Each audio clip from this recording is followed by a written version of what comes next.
of Peter and the Wolf.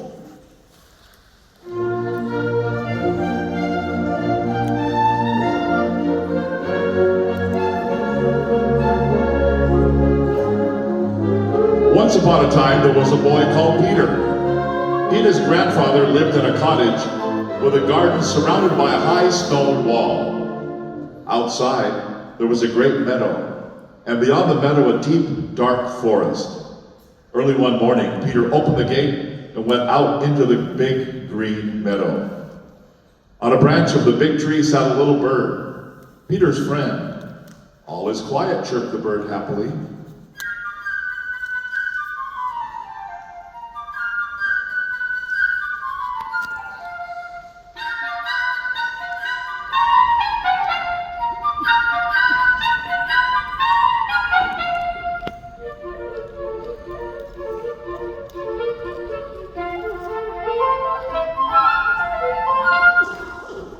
Soon a duck came waddling around.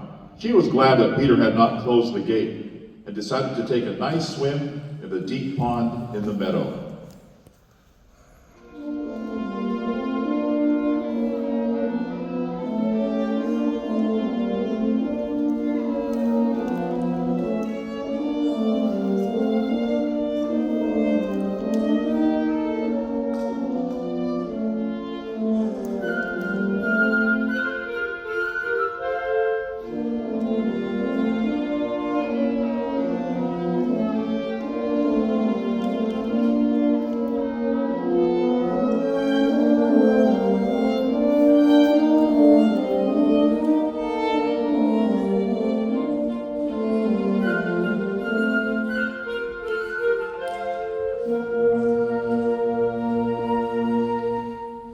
Seeing the duck, the little bird flew down upon the grass, settled next to the duck and shrugged his shoulders.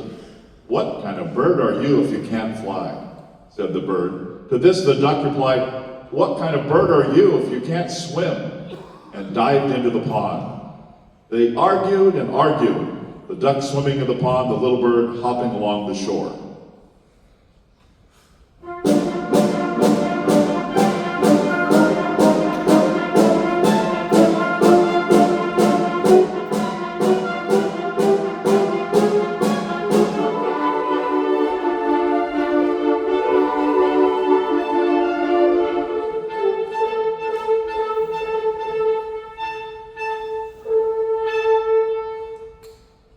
Suddenly something grabbed Peter's attention. He noticed a cat crawling through the grass.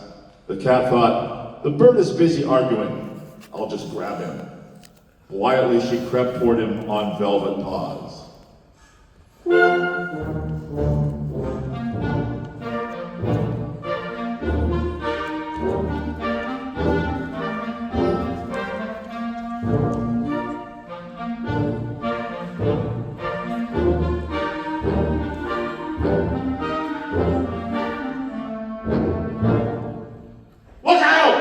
Shouted Peter, and the bird flew immediately up into the tree while the duck quacked angrily at the cat from the middle of the pond.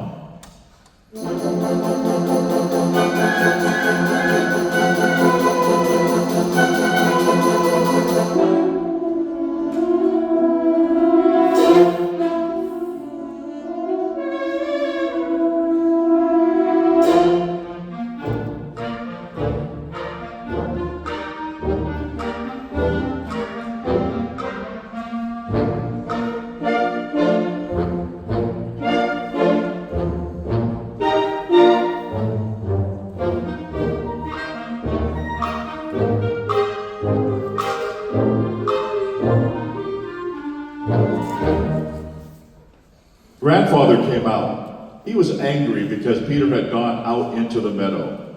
"It's a dangerous place. If a wolf should come out of the forest, then what would you do?"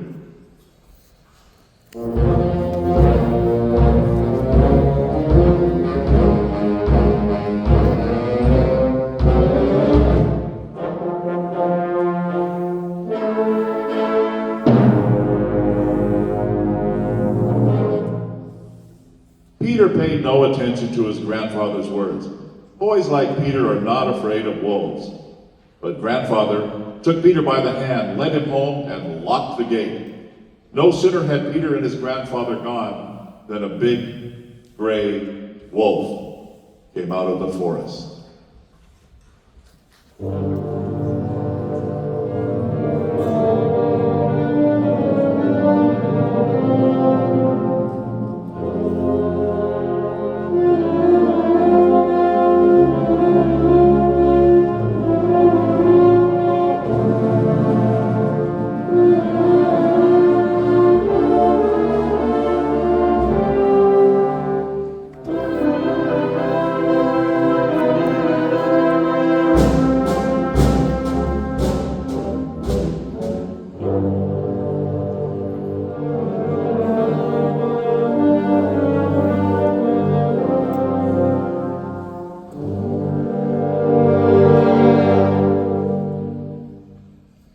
In a twinkling, the cat climbed up the tree.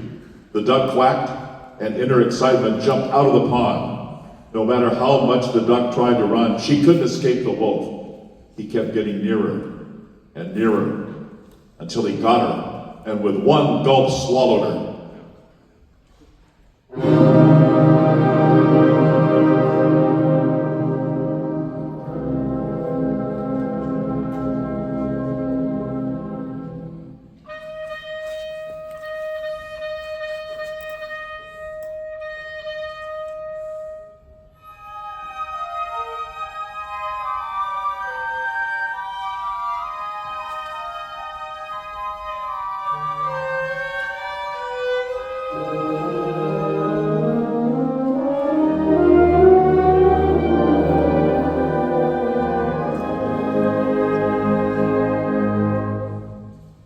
And now this is how things stood.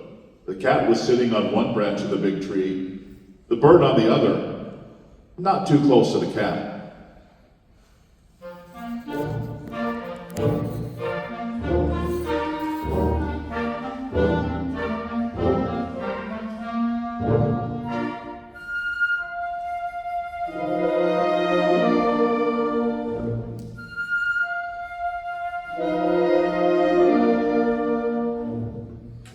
While the wolf walked round and round the tree, looking at them with greedy eyes.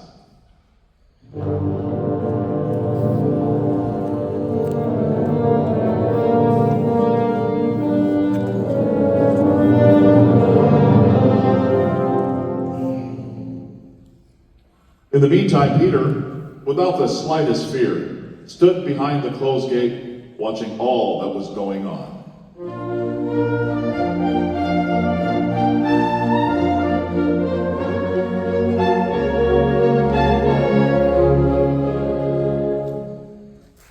Peter ran home, got a strong rope, and climbed up the stone wall. One of the branches of the tree around which the wolf was walking stretched out over the wall. Grabbing hold of the branch, Peter climbed over onto the tree. Peter said to the bird, "Fly down and circle around the wolf's head. Only take care he doesn't catch you." The bird almost touched the wolf's head with his wings, while the wolf snapped angrily at him from this side and that. How the bird did worry the wolf's head with his wings. How he wanted to catch him.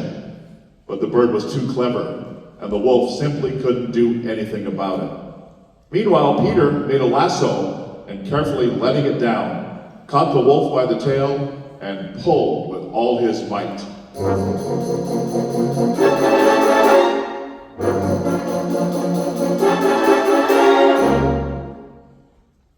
Feeling himself caught, the wolf began to jump wildly, trying to get loose.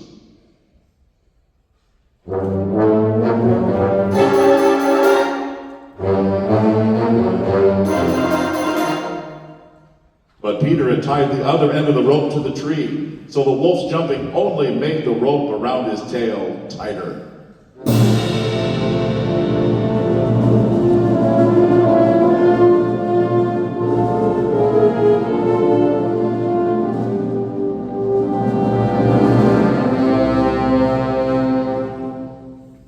Just then, hunters came out of the woods, following the wolf's trail and shooting as they came.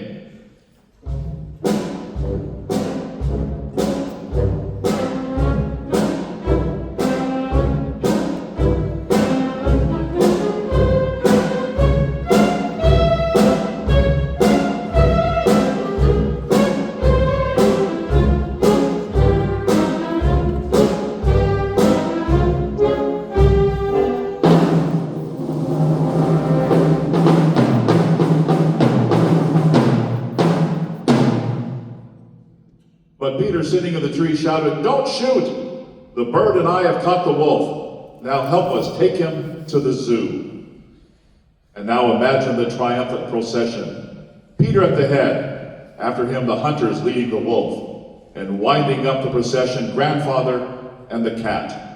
Above them flew the bird, chirping merrily, "My, what brave fellows we are, Peter and I. Look what we have caught."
And if you would listen very carefully, you could hear the duck quacking inside the wolf, because in his haste, the wolf had swallowed her alive.